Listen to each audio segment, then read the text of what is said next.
Hi అండి, welcome to our channel. ఈరోజు మన వీడియోలో టమాటా ఊరగాయని చూపిస్తున్నానండి.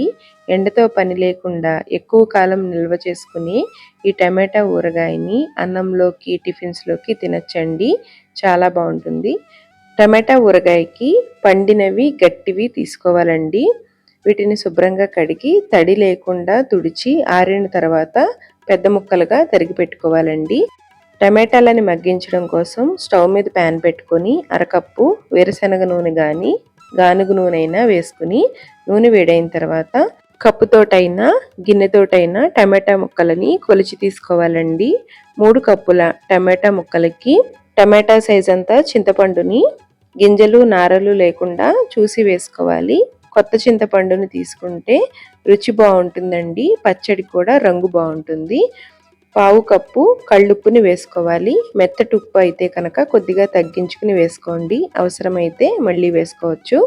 పావు చెంచా పసుపు వేసుకుని మీడియంలో పెట్టుకుని మగ్గించుకోవాలి.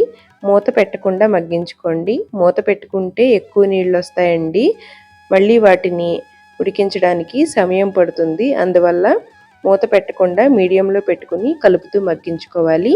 మరీ గట్టిగా అయ్యే వరకు ఉడికించకూడదండి. కొద్దిగా జారుగా ఉన్నప్పుడే స్టవ్ మీద నుంచి దించుకోవాలి.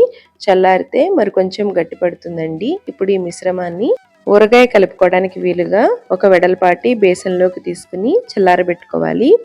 ఈ మిశ్రమం చల్లారేలోగా మెంతి ఆవపిండి తయారు చేసుకోవడం ఇంకా పోపు తయారు చేసుకోవడం చూద్దామండి. స్టవ్ మీద ప్యాన్ పెట్టుకుని 1 చెంచా మెంతులు 2 చెంచా ఆవాలని వేసుకుని వీటిని సన్నటి సెగ మీద చిటపట్లాడే విధంగా దోరగా వేపుకోవాలి. ఆవాలు మెంతులు ఇలా బాగా వేగాలండి. మెంతులు సరిగ్గా వేగకపోతే ఊరగాయ చిరుచేతి వస్తుందండి. ఈ విధంగా మంచి రంగు వచ్చిన తర్వాత మిక్సీ జార్లోకి తీసుకుని మెత్తగా మిక్సీ చేసుకుని పక్కన పెట్టుకోవాలి. ఇప్పుడు పోపు కోసం స్టవ్ మీద ప్యాన్ పెట్టుకుని 1 కప్పు వేరుశనగ నూనె కానీ నువ్వుల నూనె కానీ వేసుకుని నూనె వేడైన తర్వాత ఒక 6 వరకు వెల్లుల్లిని కచ్చా పచ్చాగా దంచి వేసుకోవాలి. 2 పెద్ద చెంచాలతోటి శనగపప్పుని వేసుకోవాలి.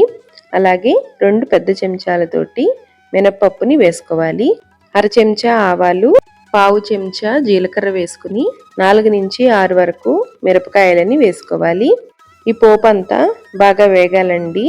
ఊరగాయలో కలుపుకునేటప్పుడు నూనె అస్సలు వేడిగా ఉండకూడదండి, చల్లారిపోయి ఉండాలి. ఇప్పుడు ఇందులోకి తడి లేకుండా ఆరబెట్టుకున్నటువంటి 4 రెమ్మల కరివేపాకు, పావు చెంచా ఇంగువ వేసుకుని కలుపుకోవాలి. కరివేపాకు కూడా బాగా వేగిన తర్వాత స్టవ్ ఆఫ్ చేసుకుని స్టవ్ మీద నుంచి దించుకుని బాగా చల్లారనివ్వాలండి. వేడి మీద వేసినట్లయితే ఊరగాయ చేదొస్తుంది. అందువల్ల వీటిని చల్లారిన తర్వాత మాత్రమే కలుపుకోవాలి. టమాటా మిశ్రమం చల్లారిన తర్వాత ఈ విధంగా దగ్గర పడుతుందండి. ఇప్పుడు ఇందులోకి తీసుకున్న కప్పుతోటి 1 కప్పు కారాన్ని వేసుకోవాలి. ఊరగాయల కారం వేసుకుంటే కమ్మగా ఉంటుందండి. మిక్సీ చేసి పెట్టుకున్న ఆవా మెంతి పొడిని వేసుకోవాలి. ఈ ఆవా మెంతి పొడి ఒక పావు కప్పు ఉంటుందండి. ఇప్పుడు వీటిని బాగా కలిసేలాగా కలుపుకోవాలి.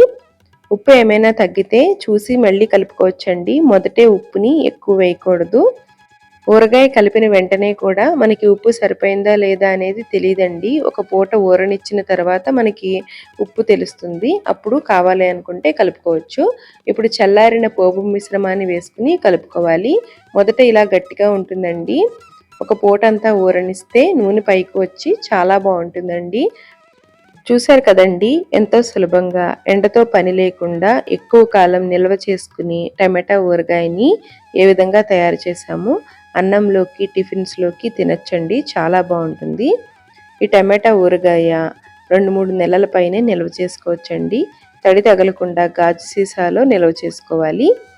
ఈ విధంగా ఒక్కసారి చేసి చూడండి, చాలా బాగుంటుంది. ఈ వీడియో మీకు నచ్చితే లైక్ చేయండి. Thank you.